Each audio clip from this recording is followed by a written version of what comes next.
बिस्मिल्लाहिर्रहमानिर्रहीम अस्सलाम वालेकुम दोस्तों। ते लोग कहते ने साड़ियाँ दुआवां कबूल क्यों नहीं होंदियां। ठीक है जी, हर बंदे की दुआ होंदी है कबूल, अल्लाह ताला कबूल करता है।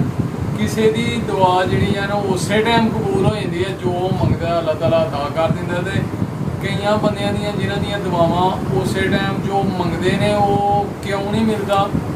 वो इंज होंदा है कि तुसी जा रहे हो तो रस्ते च तुहाडा एक्सीडेंट होन लगदा ते तुसी बच जाते हो एक्सीडेंट तो।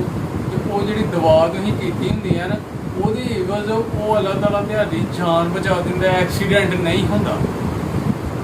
ते कुछ दुआवां जिहड़ियां ने ना वो तुहाडियां बकाए च रखियां जांदियां ने कि ਉਹਦਾ सिला जिहड़ा ना वो तुहानूं आखिरत ते मिलना। ते ਇਹ वजह है। बाकी ये है कि हर बंदे की दुआ अल्लाह ताला कबूल करता है। ते एक होर गल कि ਜਦੋਂ ਤੁਸੀਂ दुआ मंगते हो ना तो ਉਹਦੇ ਵਿੱਚ दरूद शरीफ जरूर पढ़िया करो, यानी कि दुआ के आखिर ते पहले तो फिर अल्लाह ताला यानी कि जो दरूद शरीफ असीं पढ़ने वो हर हाल च कबूल होंदा। तो इस वास्ते जो दरूद शरीफ पढ़ोगे तुसीं दुआ दे विच ते वो दुआ कबूल होएगी। उलमा फरमाते ने कि जिहड़ा दरूद शरीफ है ना वो हर हालत च कबूल होंदा है। इस वास्ते दुआवां दे विच दरूद शरीफ भी जरूर पढ़ो। हज़रत उमर फारूक रज़ी अल्लाह ताला अन्हु फरमाते ने कि अपनियां दुआवां जिहड़ियां ने वो दरूद शरीफ दे नाल जोड़ लो, क्योंकि दरूद शरीफ अल्लाह ताला हर हाल च कबूल करदा है।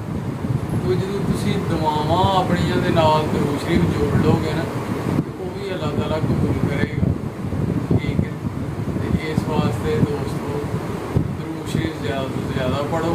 तो जो भी दुआ मंगते हो वो जनाब दरूद शरीफ अव्वल आखिर जरूर पढ़ो। तो अल्लाह दे रखो भरोसा, पक्का ईमान, यकीन, तो फिर तुहाडे जनाब हर दुआ होएगी कबूल।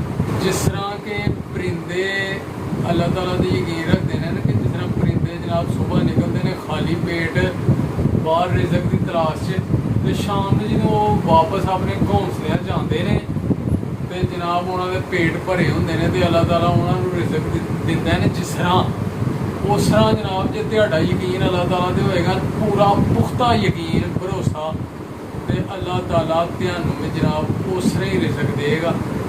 इस वास्ते दोस्तों अल्लाह ताला ते यकीन रखो, पूरा भरोसा ते पुख्ता यकीन। ठीक है दोस्तों, अज की वीडियो इत्थे फिर एंड करने। उम्मीद करने तुहानूं जरूर पसंद आई होणगियां साडीआं गल्लां है। जनाब फिर मिलांगे इंशाअल्लाह एक नवीं वीडियो दे नाल।